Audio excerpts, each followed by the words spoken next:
Ada banyak perempuan-perempuan yang melahirkan di luar nikah kala itu. Amelia Dyer tentu melihat peluang ini sebagai prospek yang bagus dalam berbisnis.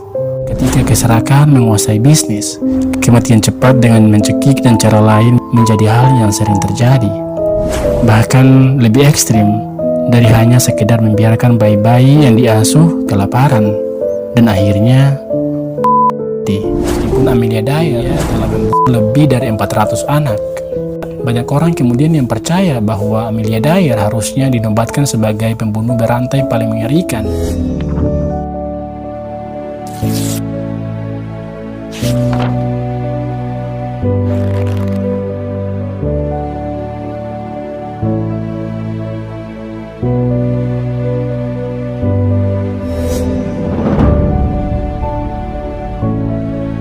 Hai, it's me, D again. Bagaimana kabar kalian hari ini?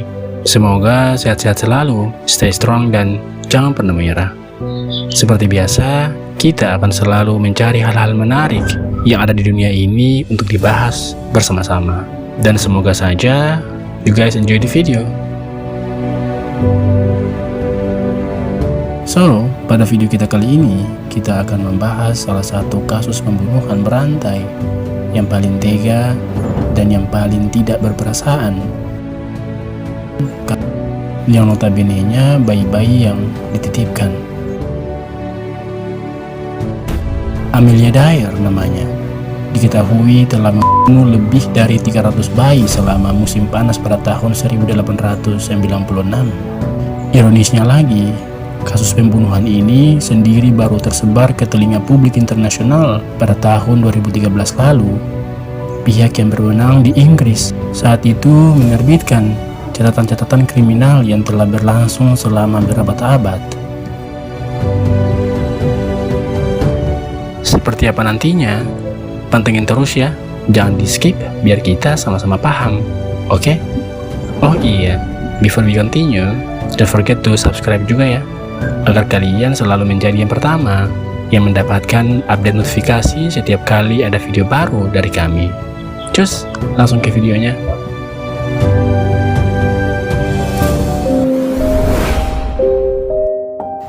Pemerintahan Ratu Victoria Inggris pada tahun 1837 sampai dengan tahun 1901 umumnya dipandang sebagai periode perdamaian dan kemajuan yang menyeluruh dalam sejarah Inggris kala itu.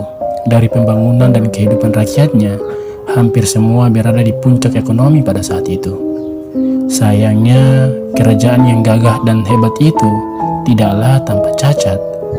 Sebuah hukum yang menjerat nampaknya menjadi peluang kejahatan baru untuk beberapa orang yang tidak bertanggung jawab. Hukum yang dimaksud berkisar tentang sebuah undang-undang yang menyatakan bahwa hak asuh dari seorang bayi dari pasangan yang tidak menikah tidak bisa diklaim oleh pihak ayah. Maksudnya adalah dalam hukum tertulis tentang siapa-siapa saja yang dapat mengasuh sang anak, segala macam hak sepenuhnya diberikan kepada sang ibu. Tentu hal ini dibuat bukanlah tanpa alasan, karena gambaran dari pemangku-pemangku kekuasaan yang membuat undang-undang ini kala itu adalah sudah sepantasnya apabila seorang bayi yang lahir haruslah diurus oleh sang ibu. Karena, secara naluri ibulah yang menyusui dan ibu jugalah yang diharapkan sebagai sosok penyayang. Namun sangat disayangkan karena peraturan itulah yang akhirnya menempatkan sang ibu yang tidak menikah dan bayi mereka yang baru lahir dalam sebuah posisi yang sangat sulit. Ada banyak perempuan-perempuan yang melahirkan di luar nikah kala itu nampaknya tidak siap untuk menjadi seorang ibu dan berusaha melakukan segala macam cara untuk menyingkirkan bayi-bayi mereka. Hal inilah yang kemudian melahirkan instansi-instansi independen yang dinamakan Pusat Perawatan Bayi. Itu adalah instansi-instansi yang mirip seperti panti asuhan pada saat ini, yang mana menjanjikan untuk membesarkan anak-anak yang tidak diinginkan oleh orang tua mereka dengan biaya kontrak tentunya. Namun tidak seperti panti asuhan pada hari ini yang sebagian besar jelas secara hukum. Kala itu instansi-instansi ini Prakteknya sangatlah tidak jelas dan siapapun bisa menawarkan diri menjadi ibu asuh untuk anak-anak yang dibuang. Bahkan alih-alih menyebutnya dengan pusat perawatan bayi, banyak orang yang kala itu lebih suka menyebut praktek ini sebagai baby farming atau peternakan bayi, karena satu orang saja bisa menimbun bayi sebanyak-banyaknya. Pada titik inilah sosok Amelia Dyer akan menjalankan perannya dalam kisah ini. Amelia Dyer adalah pemilik salah satu baby farming yang bermunculan pada saat itu. Namun alih-alih membesarkan anak-anak yang dibuang oleh orang tuanya sesuai dengan bayaran yang telah dia terima, dia melakukan praktek pembunuhan kepada bayi-bayi yang malang itu. Alasannya, karena mereka. Dia tidak perlu mengeluarkan uang untuk menghidupi mereka. Amelia Dyer diketahui lahir di Bristol, Inggris pada tahun 1836. Amelia kemudian tumbuh dalam keluarga yang berkecukupan. Ketika dia berusia 10 tahun, ibunya meninggal karena penyakit mental. Amelia kemudian pindah untuk tinggal bersama bibinya. Pada usia 24 tahun, dia menikah dengan pria yang jauh lebih tua darinya, yang berusia 59 tahun. Dan tidak lama setelah itu, dia mendapatkan pelatihan keperawatan. Dia memulai karir keperawatannya dengan bidan Ellen Dennis, yang bekerja sebagai baby farmer pada saat itu. Suami Amelia, yang bernama George Thomas, meninggal pada tahun 1869. Dan tanggung jawab untuk membesarkan anak mereka yang masih kecil akhirnya jatuh pada Amelia. Undang-undang kerajaan pada saat itu telah membuat para ibu yang hamil di luar nikah sangat terbebani untuk mengasuh anak-anak mereka yang tidak diinginkan. Itulah kenapa pada saat itu data yang menunjukkan pembunuhan bayi oleh ibunya sendiri meningkat cukup tajam. Tentu pilihan mereka yang paling aman pada saat itu adalah menitipkan bayi-bayi mereka pada baby farmer. Dengan membayar sejumlah uang yang telah ditetapkan, ibu-ibu yang menolak tanggung jawab itu dapat sepenuhnya melepaskan anak-anak mereka untuk diurusi oleh orang lain. Amelia Dyer tentu melihat peluang ini sebagai prospek yang bagus dalam berbisnis. Dia paham betul bahwa perempuan-perempuan yang menitipkan bayi mereka kepada para baby farmer, sebutan untuk orang-orang yang memiliki instansi baby farming, sebagian besar tidak cukup peduli untuk melihat bayi-bayi mereka beranjak dewasa. Mereka menitipkan bayi kepada baby farmer sebenarnya hanyalah tindakan putus asa untuk menyingkirkan bayi mereka secara cepat. Mereka bahkan tidak peduli apabila bayi mereka itu mati kalau diasuh oleh orang lain. Tentu hal itu telah menjadi hal umum di sana. Bayi-bayi buangan ini adalah beban individu yang dilempahkan kepada orang lain. Hal itu mengakibatkan praktek yang buruk dari ibu asuh atau baby farmer ini sangat lumrah dan biasa saja terjadi di sana. Di peternakan bayi ini, bayi-bayi yang baru lahir diperlakukan dengan buruk, dibius jika berisik dan tak jarang kelaparan ketika keserakahan menguasai bisnis. Kematian cepat dengan mencekik dan cara lain menjadi hal yang sering terjadi. Tentu karena kematian salah satu anak asuh artinya adalah menghemat uang yang seharusnya dihabiskan untuk membesarkan bayi-bayi ini. Meskipun bagi para baby farmer yang baik, mereka benar-benar mengasuh dan membesarkan bayi-bayi ini sebagaimana mestinya, Amelia Dyer nampaknya mengambil jalan yang lebih ekstrim, bahkan lebih ekstrim dari hanya sekedar membiarkan bayi-bayi yang diasuh kelaparan dan akhirnya mati. Dyer mengambil kesenangan yang sadis dalam mencekik dan membunuh anak-anak asuhnya. Tentu saja tetap ada sosok ibu penitip yang memang benar-benar menitipkan bayinya kepada baby farmer karena dia ingin melihat anaknya tumbuh dewasa. Ketidakmampuan dalam waktu dan juga ada yang masih di bawah umur memaksa mereka untuk menitipkan bayi mereka ke baby farmer. Meskipun begitu, mereka benar-benar berharap anak-anak mereka dapat tumbuh dengan sehat. Menghadapi para penitip yang benar-benar mengharapkan anak mereka yang diasuh sampai dewasa Baby farmer jahat biasanya akan memiliki 1001 alasan untuk mencoba menjelaskan kematian bayi-bayi yang dia asuh. Ketika tekanan dari ibu kandung meningkat, mereka kemudian akan melarikan diri ke tempat lain. Dengan metode pembunuhan bayi dan berpindah-pindah lokasi, Amelia Dyer berhasil lolos dari hukum selama 30 tahun. Dalam 30 tahun itulah, dia berhasil melakukan bisnisnya hampir tanpa ada hambatan dari penegak hukum. Tentu saja pengalamannya sebagai perawat juga menambah keyakinan orang dalam menitipkan bayi-bayi mereka kepadanya. Dia telah memalsukan kematian bayi-bayi yang dia dengan alasan yang lebih alamiah seperti terserang penyakit. Bahkan setelah menikah untuk kedua kalinya dan melahirkan 2 anak lagi, kegiatannya dalam menerima dan membuang bayi tidak berubah. Kala itu sebuah kekacauan terjadi karena kematian dari 1-2 bayi tertentu. Dia akan menghabiskan waktu di rumah sakit jiwa dengan berpura-pura gila, berpindah tempat dan mengganti nama. Semua itu dilakukannya untuk menghindari hukum. Modus operandinya baru benar-benar tercium pada tahun 1878. Kala itu seorang dokter rupanya menaruh kecurigaan terhadap sertifikat kematian yang datang dari anak-anak yang diasuh oleh Amelia Dyer.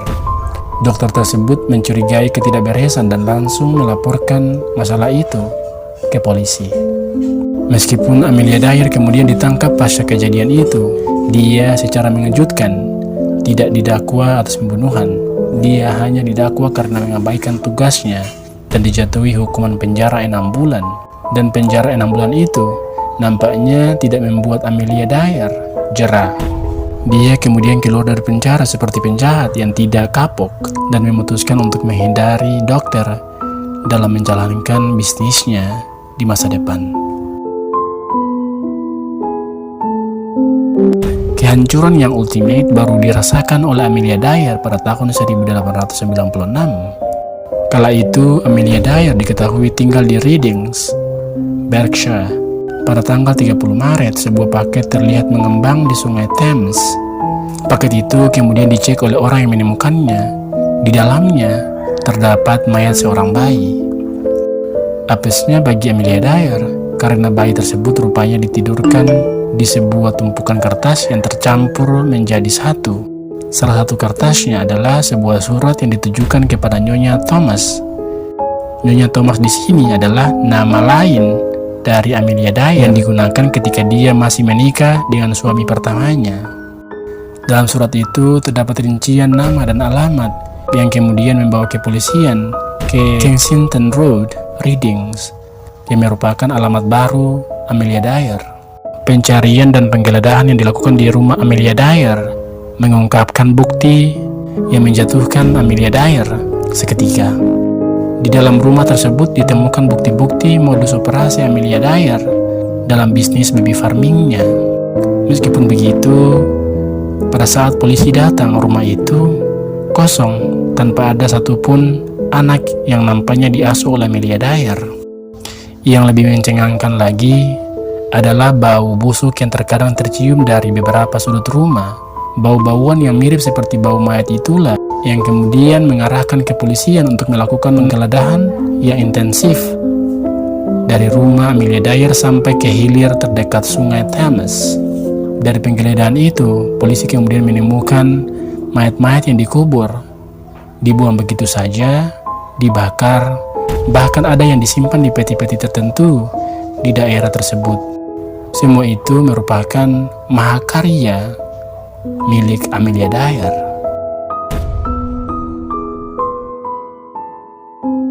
Tentu saja penemuan mayat-mayat itu sudah cukup untuk membawa Amelia Dyer ke meja hijau. Dalam pengembangan kasusnya, tidak sulit bagi polisi untuk menemukan korelasi antara pengakuan ibu kandung dari para korban dan bukti-bukti yang lain. Meskipun begitu, Amelia Dyer tetap mencoba membantah sampai akhir bahwa dia telah melakukan itu. Dalam pembelaannya di depan hakim, dia berkata bahwa semua mayat yang ditemukan dari sungai bukanlah perbuatannya. Begitulah kata, hanya bayi-bayi yang memiliki pita putih di leherlah yang menjadi korbannya.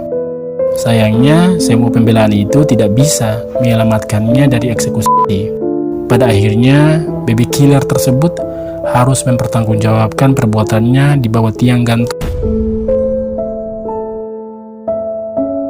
Kasus Amelia Dyer pada akhirnya memaksa pemerintah setempat untuk membuat undang-undang yang lebih baik. Otoritas lokal diberi wewenang untuk memantau baby farming dan undang-undang adopsi yang kemudian dibuat lebih ketat. Pada awal abad ke-20, Parlemen Inggris dipaksa untuk memastikan bahwa anak-anak yang lahir karena hubungan di luar nikah haruslah secara wajib mendapat tunjangan finansial dan hak-hak lain dari ayah biologis mereka. Nah, itulah akhir dari pembahasan kita pada video kali ini.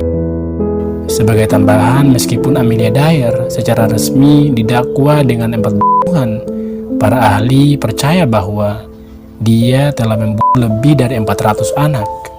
Banyak orang kemudian yang percaya bahwa Amelia Dyer harusnya dinobatkan sebagai pembunuh berantai paling mengerikan di zaman Victoria Inggris. Yang ironisnya lagi, setelah berabad-abad lamanya, kasus pembunuhan ini baru terungkapkan dan diketahui oleh publik internasional pada tahun 2013 lalu. If you guys know more tentang kasus ini, feel free untuk menambahkannya di kolom komentar di bawah ya. Bagaimana menurut kalian? Berikan selalu pendapat-pendapat terbaik kalian terkait pembahasan kita kali ini. But in the end, I hope you guys enjoy the video. Don't forget to like the video and subscribe juga untuk selalu mendapatkan notifikasi setiap kali ada video baru dari kami. Now it's time for me to sign out. My name is D. Stay safe and until next time.